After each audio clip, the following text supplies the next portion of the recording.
This video is brought to you by 3, bringing you 4G at no extra cost and some exclusive deals over at btech.com. You're watching BTech, I am Basil and this is the Nokia Lumia 630, a colourful, fun smartphone costing just £89 but still packing quad-core power and Windows Phone 8.1, the latest version of Microsoft's operating system. Like with any budget smartphone though, some compromises have been made. This doesn't have a front-facing camera, for example, and the rear-facing camera doesn't have a flash. But is it a good smartphone? Would we recommend it? Well, this is our full review, so you're in the perfect place to find out. The Nokia Lumia 630 looks fun, it looks bold, it's available in a range of colours. You've also got a black, more demure version for anyone who wants something a little bit more moderated. It feels solid, it doesn't feel too premium, it doesn't feel too cheap. It isn't too thick, it isn't too thin, it's rectangular but it hasn't got too sharp corners. What we're trying to get at is it's a very nice mediated handset that generally does a good job of appealing to the masses, pretty much what you'd want and expect from an £89 smartphone. There are a few gripes. The main on-screen buttons, for example, unlike with Windows Phone devices of old, power off when you power the screen off. This wouldn't normally be a gripe, but it is very easy to press the on-screen buttons accidentally when typing a message, for example, or trying to send a Skype message in particular. You also have no physical camera button on here. This leads us to all the buttons and ports, which we'll come on to later, but Windows Phone 8.1 doesn't stipulate that you need a camera button on here, so you should be expecting to see a lot more Windows Phone devices with no physical camera button. On the right hand side you can see a volume rocker and a power button. At the base is a micro USB port, left hand side no buttons, while up at the top is that 3.5mm headphone jack. On the flip side, rear facing 5-megapixel camera, and you've also got a speaker which, it's worth noting, is quite easy to cover up accidentally. You don't have a front facing camera on here, so that is something else any of you video callers will want to bear in mind. The screen on the Lumia 630 is good, but it isn't great. It's WVGA resolution, and 4.5 inches means you've got a PPI or pixel density of 218 pixels per inch. Big for a budget phone at 4.5 inches, but still manages to be manageable in one hand for anyone with large to medium-sized hands. If you have smaller hands, you may need two hands or may want to consider a 4-inch device, for example. It's worse quality than the Moto E, it has to be said, with its 720p screen, and even than the Moto G, despite having a similar resolution.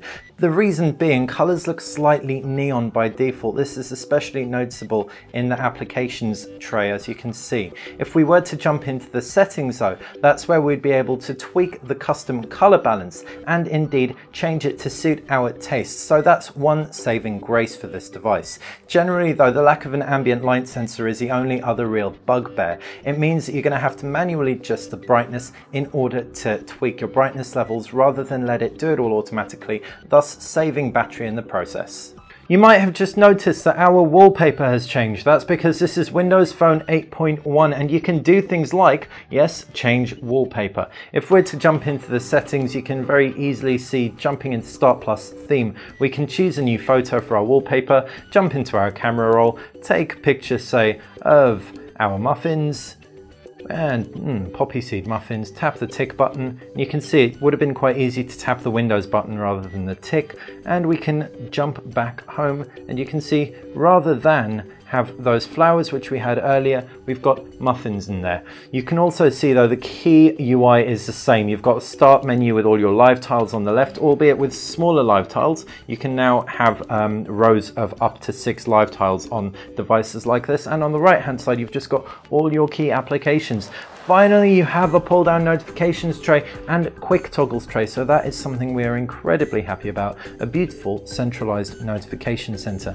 Another area this has seen a vast improvement is in its keyboard, and this is shown off really nicely on the 4.5-inch display on the Lumia 630. If we were to jump into the text message, you can see we type "the man is," and it even suggests things like emoticons. Once we realized we typed man, it suggested a male emoticon. So that was both swipe and you can see the quick suggesting there, which is again really nice and innovative. Windows Phone 8.1 isn't perfect. Despite the great keyboard and the additional UI elements, it's still got loads and loads of vertically scrolling lists, some of these really long. I mean, every time we jump into the settings, we just cringe at the fact we have to read so much text. We would have much rather had a more visual experience there. Generally though, it's still a much improved experience, and any fans of the OS will find it a breath of fresh air, and smartphone novices will find it a really simple interface to use. That said, anyone coming from Android or iOS will get a little bit frustrated with all those lists.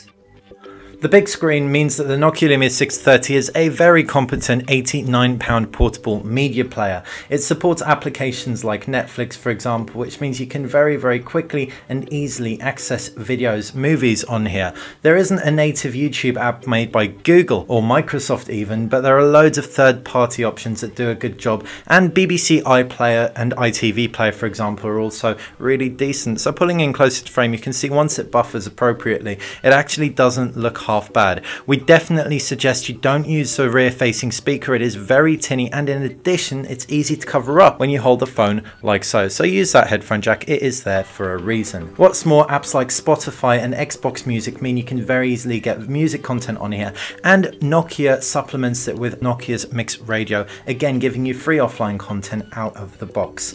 Probably the weakest area is its ebook reading experience. The screen is a little bit unsharp by comparison to the Moto E and Moto G, and text just looks a little bit crispier, but the size is comfortable, and if you can get past slightly crispy text, it should even suffice well for that with Amazon Kindle support and Nokia reading as well. On paper, we're incredibly underwhelmed by the 5 megapixel camera on the Lumia 630 because there is no flash and there is no front-facing camera either.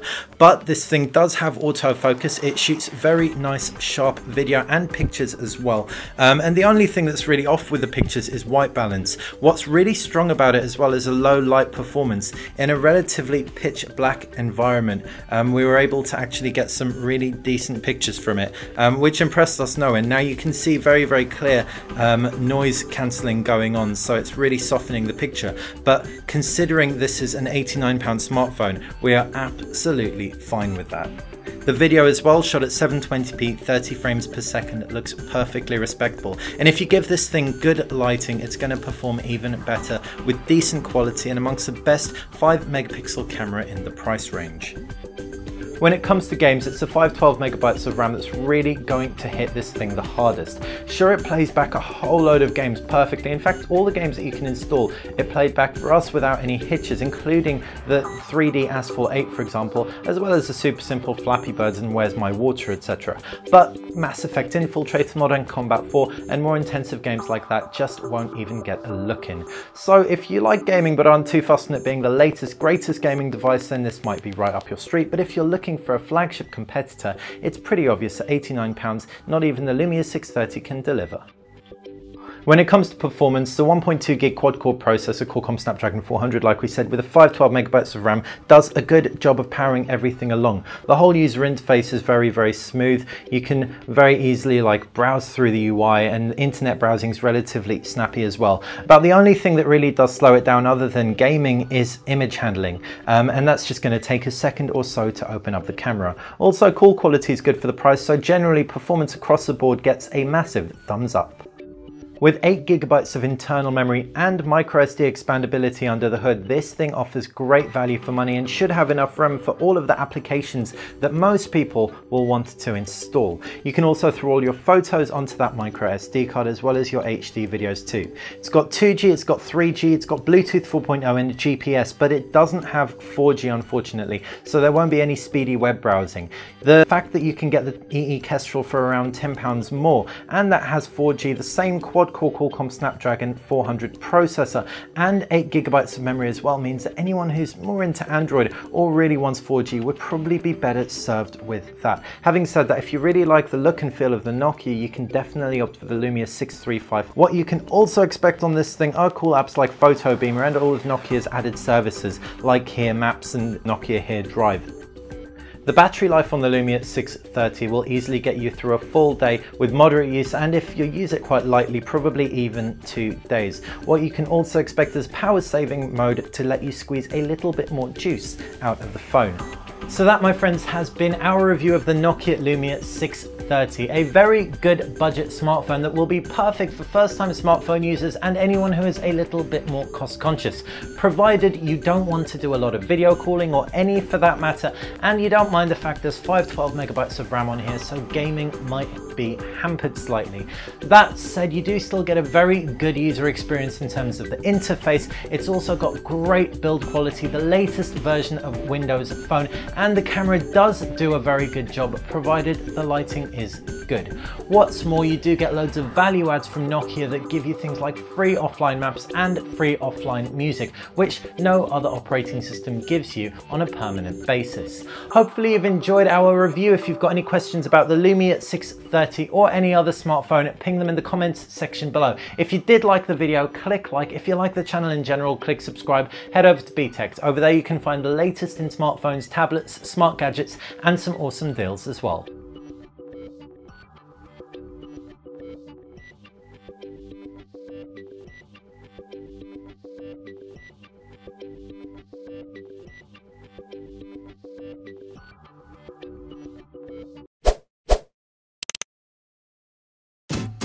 At the top of the screen is where you can find 3 hand-picked videos for your viewing pleasure. On the left is where you can subscribe, and on the right hand side you can find some exclusive deals if you head over to btech.com.